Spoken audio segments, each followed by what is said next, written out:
Hello, friends. Bonjour les amis, je suis ravi que Nancy, ma chère épouse depuis 45 ans, soit avec moi aujourd'hui pour partager quelques moments avec vous. Dans le livre de la Genèse, au chapitre 1, on nous donne un aperçu du beau récit de la création. Comment Dieu a créé la terre et tout ce qu'elle contient en 6 jours littéraux et tout était bon. Mais ensuite, à la moitié du chapitre 2, nous découvrons plus de détails sur l'histoire de la création. Quelque chose n'était pas bon. Lisons le verset 18. L'Éternel Dieu dit, « Il n'est pas bon que l'homme soit seul. Je lui ferai une aide qui soit son vis-à-vis. » Vous connaissez la suite de l'histoire. Dieu a fait tomber un profond sommeil sur Adam et a pratiqué la première opération chirurgicale, en lui enlevant une des côtes et en formant Ève, la toute première femme, à partir de cette côte. Ellen White nous fait part de cette importante vision des choses pour marquer qu'elle n'était pas destinée à être son chef, pas plus qu'à être traitée en inférieur, mais à se tenir à son côté comme son égal, aimée et protégée par lui. Ève fut tirée d'une de ses côtes, os de ses os, chair de sa chair. La femme était une partie de lui-même, signe sensible et frappant de l'union intime et de l'attachement profond qui devait caractériser leur rapport.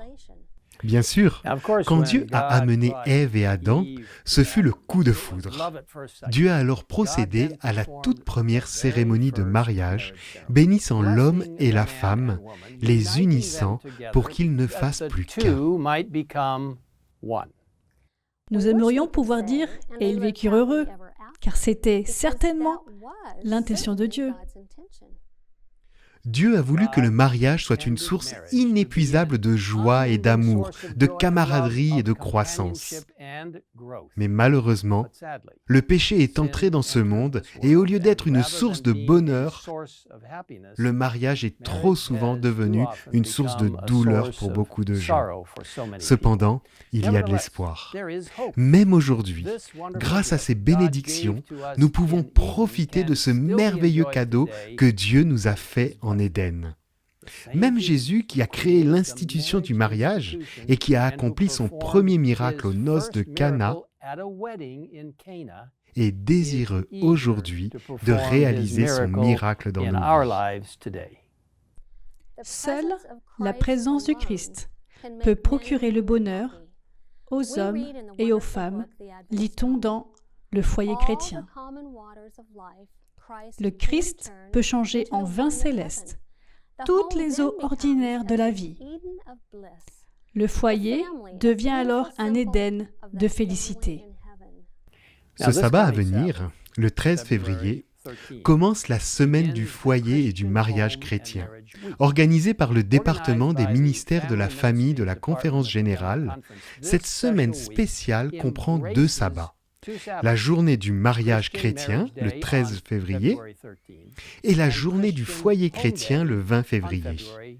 Nous vous invitons à visiter le site family.adventist.org pour télécharger les ressources disponibles. Dans 1 Jean 4, versets 7 et 8, la Bible nous dit « Bien-aimés, aimons-nous les uns les autres, car l'amour vient de Dieu, et toute personne qui aime est née de Dieu et connaît Dieu. Celui qui n'aime pas n'a pas connu Dieu, car Dieu est amour. » Pour conclure ce temps passé ensemble, Nancy et moi aimerions partager un beau passage bien connu de 1 Corinthiens 13.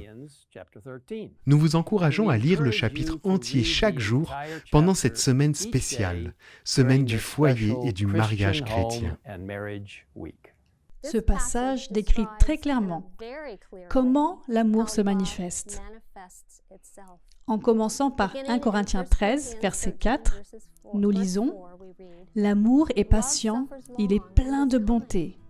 L'amour n'est pas envieux, l'amour ne se vante pas, il ne s'enfle pas d'orgueil. » Il ne fait rien de malhonnête. Il ne cherche pas son intérêt. Il ne s'irrite pas. Il ne soupçonne pas le mal. Il ne se réjouit pas de l'injustice, mais il se réjouit de la vérité.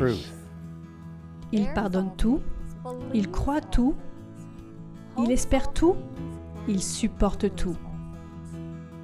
L'amour ne meurt jamais. Que le Seigneur bénisse et renforce chacun de vous, alors que par la puissance du Seigneur, nous cherchons à vivre son amour dans nos vies. Prions ensemble.